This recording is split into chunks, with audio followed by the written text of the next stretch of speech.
Hello and welcome! Today we're diving into some really profound practices from ancient Buddhist scriptures.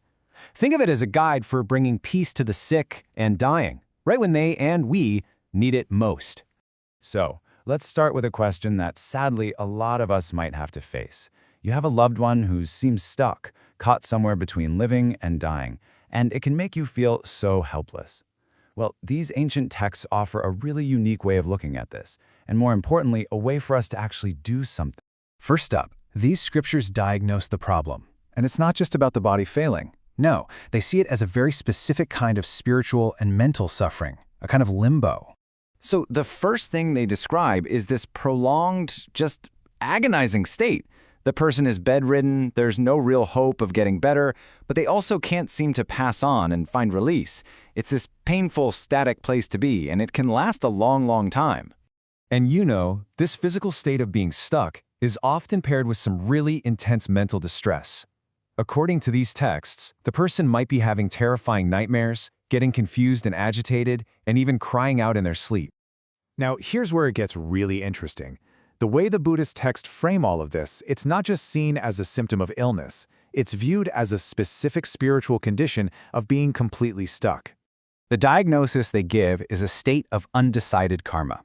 The idea here is that karma, the sum of all our actions and their consequences, is like a balance sheet for our life.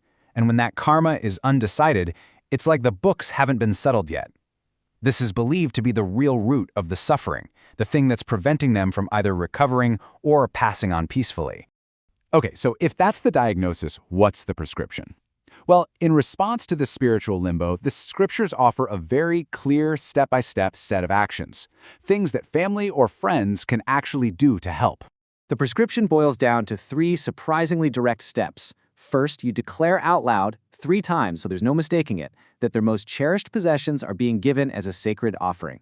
Second, you recite a specific scripture, the Kṣitigarbha Sutra, and you do it with real sincerity. And third, you keep this up for as long as 7 days.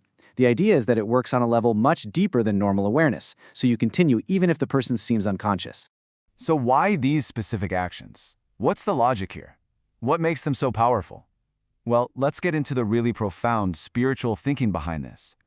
It's not just about going through the motions. It's about what these actions are designed to do on the inside.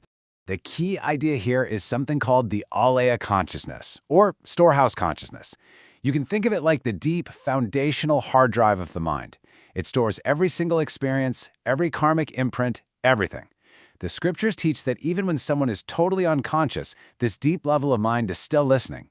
That's why you speak loudly. The words are meant to bypass the regular senses and plant a powerful idea, the seed of letting go, directly into that core consciousness, helping to replace fear and attachment with a sense of peace. And this quote just brilliantly explains the next piece of the puzzle. Imagine the person's heavy, negative karma is like a rock. On its own, of course it would sink. But the merit, the positive energy you generate by doing these rituals with a sincere heart, well, that acts like a great boat. It's a boat powered by the compassion of a bodhisattva named Kṣitigarbha, and it's strong enough to carry that heavy rock safely across the sea of suffering. The time around death is often described as really confusing and disorienting for the consciousness. So in this context, the sound of the sutra being chanted is like a lighthouse. It's this steady, guiding light in what can be a very dark and scary time, helping the consciousness navigate toward a good place and avoid getting lost on a difficult path. So, what happens if you do these rituals with a truly sincere heart? What are the ultimate results? According to these texts, the outcomes are nothing short of miraculous. 2 main outcomes are promised. First, a complete and total liberation from negative karma, even from the destinies in the most difficult realms you can imagine. And second, in all of their future lives, that person will be born with this incredible wisdom that allows them to remember their past existences. I mean, what a profound spiritual gift. And just to give you a sense of the sheer power we're talking about, the texts say this practice can even liberate someone from what are known as the 5 Avicii hells. These are considered the absolute most severe realms of suffering, the result of the heaviest possible karma. So the promise is that this practice can transform even the most difficult destiny.